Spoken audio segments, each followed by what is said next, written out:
Hey, in today's video I'm going to be instantly locking up some of these dreadlocks that need some help.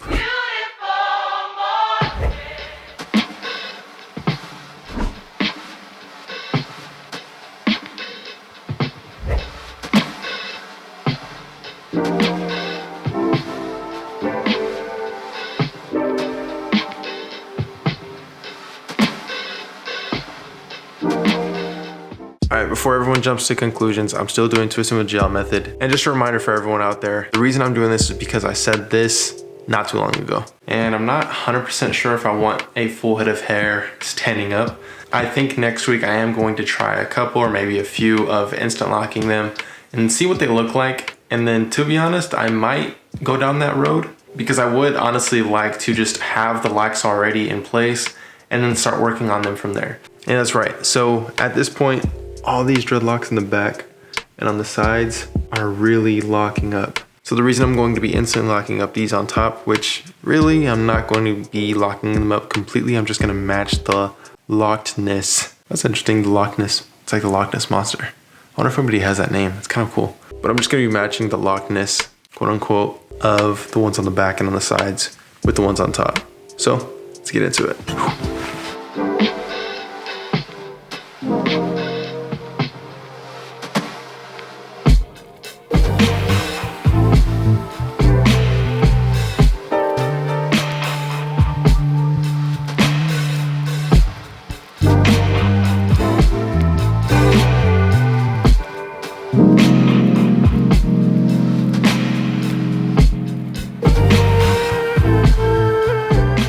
First things first, guys, let's talk about the product. I'm gonna be using the Dreadlocks crochet hook, and this is a perfect product. And the reason I like this product is because it works for any hair type, not just my hair, obviously not just a tight curl pattern, not just straight hair. It works for any single hair type. And I'm gonna be using the 0.75 millimeter. The reason I'm using 0.75 is because the 0.5, in my opinion, is a little small and doesn't get the job done quick enough, and the 0.75 is perfect for getting the job done a little bit faster. And if you go any higher than a 0.75, it can be hard to actually even get the needle through the hair. But this is the perfect size for getting the needle through the hair and pulling in enough hair to where it locks up quicker than using a 0.5. I actually had someone ask me a question why we don't do 0.5s on Dreadlocks.com anymore, and that is the #1 reason why, is because it gets the job done quicker and it works on any hair type. But I am telling you guys, this is the #1 best product, and I highly recommend you guys to go get yourself one right now. The link to this is down below in the description, and it is just the best product overall. You can keep it forever. I mean, it doesn't get better than this. So let's go ahead and get started, guys, and I'm gonna show you how I'm gonna use this in today's video, and I'm gonna show you some problem areas that I'm dealing with. All right, so first things first, this is the problem area that I wanna show you guys. You guys can see the tip right there is kind of falling off, and this typically happens. And what I'm gonna start doing, what I haven't been doing, which I'm going to be doing, anytime these beads right here happen, I'm going to start pulling them in with the Dreadlocks crochet hook. And it's actually very easy to do. I'm gonna show you guys how to do this first, then we're gonna get into some other dreadlocks. And I'm not gonna be doing all the dreadlocks today. Obviously, like I said, I'm just matching the ones that are on the back and then on the sides. But first things first, let's deal with this. All I'm gonna be doing right now is taking this tip and then pulling it into the length of the dreadlock. One way to tell the maturity of a dreadlock is the spring in it. So if it has like a little bit of stretch and spring, then that just means that it's not fully mature. But we will handle that a little bit today. We'll start about 1.5 inches away from the base, just to allow that base to lock up on its own. And I'm just doing the regular crochet hooking method. And we're gonna start down here and creating little knots and then just moving down step by step. And to be honest, like these down by the length and the shaft towards the tip are locked up pretty well. So like right in this middle section, all this right here is locked up pretty well.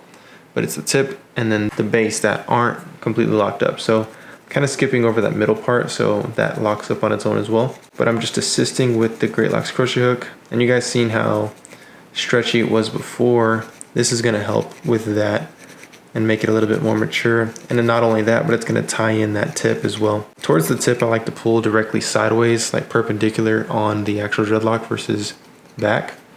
The reason being is because I don't wanna create a ball at the end. I just want it to become tighter. Now, of course, once I get to that tip, I'm gonna have to pull it in backwards, which it's already came in from me pulling. Because believe it or not, that little tip, that bead at the end of it, is attached pretty deep in. There's been tips that I've pulled out to where when I was pulling them out, I would grab the bead at the end and then pull it out, and it would be literally like 3 to 4 inches long, like as if it just barely fell off the scalp, which is completely normal, but you want to maintain those as best as possible. If you do create a little bud at the end, you just want to work it down into the shaft, which is very easy. You just go in under that section. So I'll give you like a detailed description of what I'm doing. So there is a little ball developed at the end. You can see how it's a little thicker at the tip, but I'm just going to grab from the tip and pull it down. So I'm not going all the way through like that. I'm just sticking, you know, to that tip. I'm not going to go all the way through and pulling down, because if I go all the way through, it's just going to create that ball to be even bigger. But I'm just tending to that tip, pulling it into the shaft of the dreadlock. And guys, trust me, this is very easy to do, especially if your hair is already somewhat maintained, like mine is. And one thing I always mention to you guys, especially on the Dreadlocks channel, is all you have to do in order to have dreadlocks is to create sections and keep those sections for a long period of time. And eventually, those sections turn into what we all know as dreadlocks. All right, now what I'm gonna start doing is just pulling aside like I was earlier. And what you notice I'm doing with this hand is I'm just constantly rotating it. So just keep on doing that process. Once I feel it lock up pretty well, I just rotate and keep moving. But the whole goal is to get that tip to attach to the shaft. Because if you don't, even if you lock up that tip, eventually what could possibly happen is, although it's locked up, but there's still a ball at the end, that can detach, and then you're in the same place where you were in the beginning of this process. But not only that, you're dealing with more hair at that time. The goal is just to maintain it into the dread. So with that being said, this is pretty much good to go if I wanted to keep it like that, which let me feel. I'm gonna do a little bit more maintenance, but if you just wanna pull that bead at the tip into the dreadlock, that's all you have to do. So I'm gonna keep maintaining this just a little bit longer, do some detail work. And anywhere I feel a soft spot, all I do is pull hair into that spot. So think of it as filling in the gaps. You just grab hair from other parts of the dread and pull it into that gap. Now, since I'm already started off with the dreadlock process, obviously with twisting the gel, I've been doing it for the past 6 months, 6 or 7 months, probably even longer. But since I'm already in that process, this process right now of me crochet hooking the hair is going by pretty quick. And the reason being is because those sections were already there. And at this moment, it's really just clockwork. You can see how that little bit of work helped out so much. And I'm leaving a little bit of room for it to compress on its own. And then I'm just gonna keep a watch on that over time. Now I'm just on to the next one to see which one needs help. Like this one could use some help. The ones I really wanna focus on are these in the front. So I'm just gonna do a before and after for you guys so that you see what I'm actually doing here. So let's take this one for instance. It really needs a whole lot of help. It hasn't been locking up whatsoever. The reason being is because it's on my hairline, it doesn't get enough attention. So since it's not getting attention, you know what we're gonna do? We're gonna instantly lock this up and make it to where it is an actual dreadlock, just to make it look like these right next to it. Here's the before, like literally guys, it's not locked up whatsoever. See this? Like I've been twisting it with gel, all kinds of stuff, and this is what it looks like. So remember what this looks like, because I'm about to tame it to look good. First things first, you're gonna twist it. I like to twist directly off the head. So with that being said, let me see if I can get an angle for you, but I like to twist directly off the head versus twisting down, just because it'll kind of, I don't know, that's just what I prefer. You can twist however way you want, but I prefer twisting directly off the head, which the section is good to go. It's been really good, but now I'm going to get it to where it needs to be. So you guys see what it looked like before. We'll see how quick I can knock this out. It's really just a matter of creating that initial lock, which is what I'm doing right now. I'm just about an inch above from the root, creating the initial lock, which all I do is pull the hair down into this little section, create a bead, and then all you do is you build onto that bead and just keep working your way down. So I've already created the initial lock, now I'm working down. I just want to show you guys as I'm doing this how quick this can be done, because I showed you the dreadlock before of how that one was already maintained just from twisting the gel, and it's already been a little bit immature. I just had to fix the tip, and then I wanted to show you how it's possible to knock out a dreadlock from a section of hair that isn't locked up whatsoever in literally minutes, sometimes seconds, depending on how long your hair is. Like you can knock it out in 30 seconds, 45 seconds, but I want to see how quick I can knock this out for you guys real time so that you're not, you know, trying to figure out how to do your dreadlocks by clicking on all these other videos to see which method is going to work for you. And guys, the crochet hook that I'm using right here works on any hair type and it's literally just perfect. And that's why I promote it, that's why I support it, and this is why it's the #1 product for dreadlocks. Now I'm already down to the tip, I'm doing tip work. Once you get to the tip, it's more just detail. So now I'm just working up and down, working on the detail of the things. And I just want to show you right now, right there. It won't separate. It's literally a dreadlock, and I can leave it like this if I wanted to and let it mature on its own a little bit more. But I'm gonna do a little bit more detail work and show you how well I can make this look. Lost maybe less than ½ an inch of length, but that's to be expected.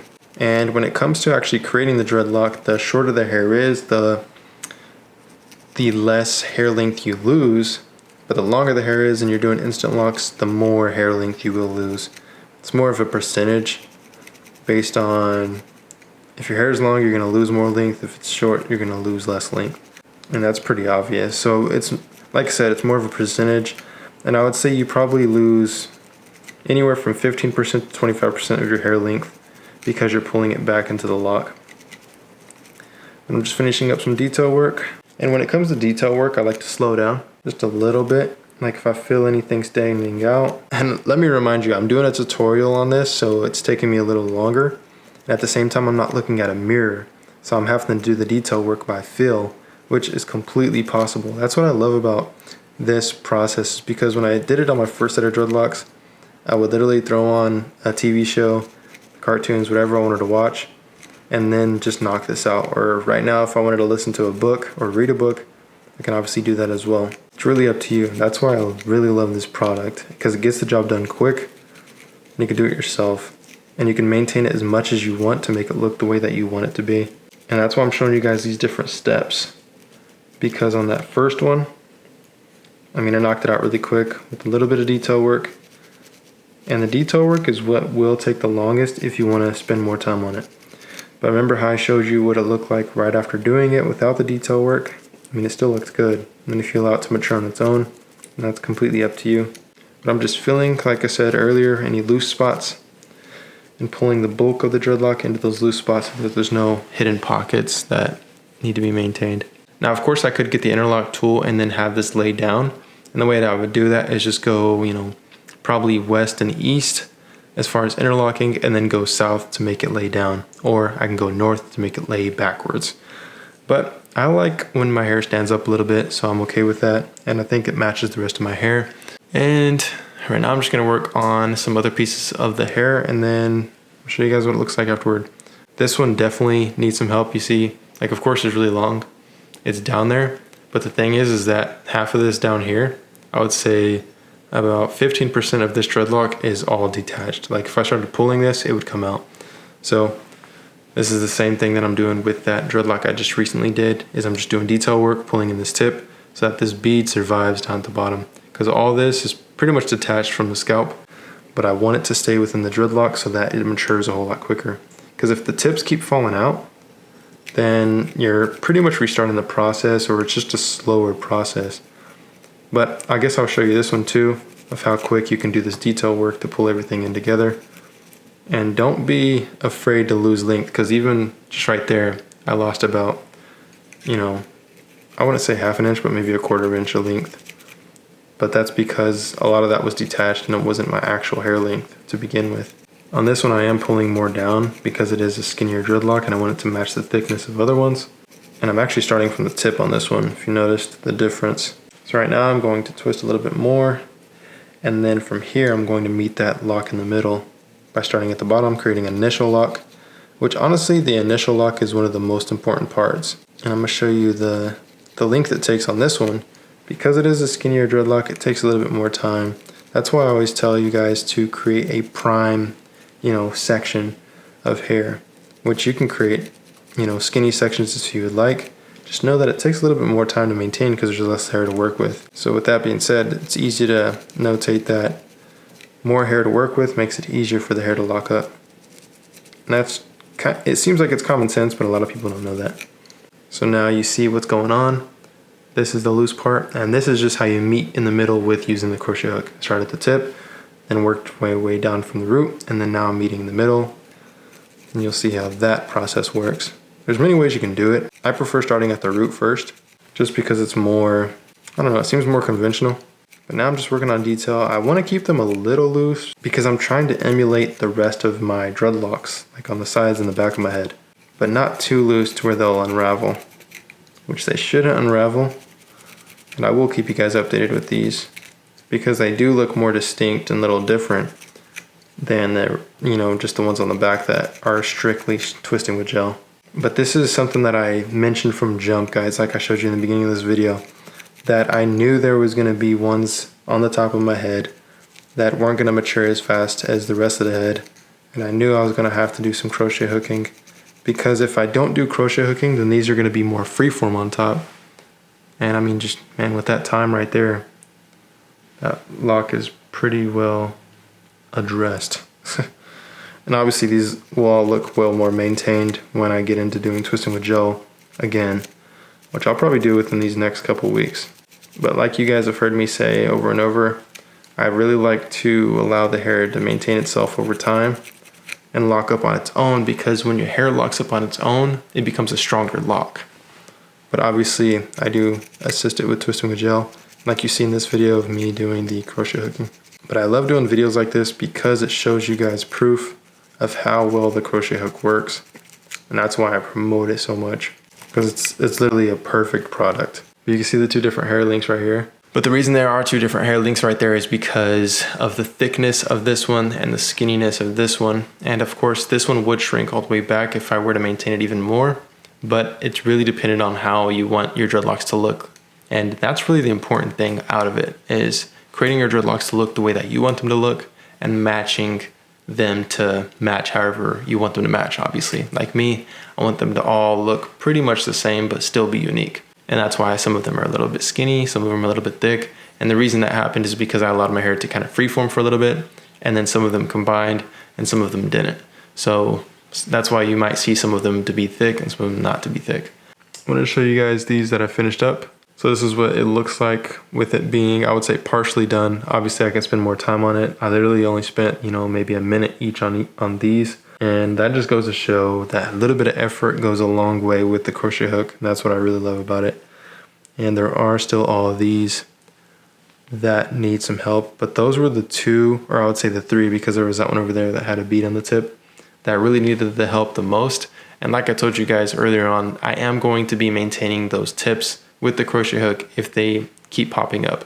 And the reason I'm doing that is just so that everything matches and locks at the same pace. And now that these are crochet hooked, they're gonna lock up a lot quicker because the process has already started.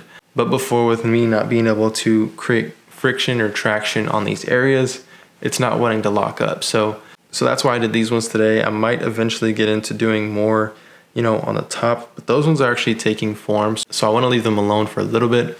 But say they start getting too thick, then I'll start crochet hooking them, because thickness comes from them actually, kind of free forming too much. But there is a whole lot that goes into it as far as my mind process. But when it comes to you, when using the crochet hook or maintaining your hair, make sure you do it the way that you want to do it. But if you do want to speed up the process, I highly recommend getting this product. So make sure to click the link down below and get yourself one now, because this is a prime product. Since we are speaking about products, I do want to mention the Dreadlocks locking gel. It is almost sold out. I'm not sure when the next restock is going to be, so make sure to order that now as well, which is linked down below. This is what the hair is looking like, guys. So hopefully you enjoyed today's video. It was very more tutorial based, and I do want to get more into these. So let me know if you want me to do some more on the top of the head to show you guys, some different techniques that I have. And of course, if you want more on this and you want to be like an expert on this and actually do other people's locks and be a loctician, you can join the Dreadlocks Masterclass, which is linked down below as well. And that teaches you everything you need to know about the crochet hook and also the interlock tool in order to do it on other people's hair, in order to be a loctician. And that helps you make money and be, your own business at the same time. So if you want all that, make sure to click those links down below. And if you just want to go check out greatlocks.com, which we did a whole remodel on it, you can go check that out as well. And we are doing all kinds of final adjustments on greatlocks.com as well. So make sure to go check that out. But other than that, I'll see you guys next time. Hopefully you guys do an amazing day. Matter of fact, have a great day. Peace. God bless.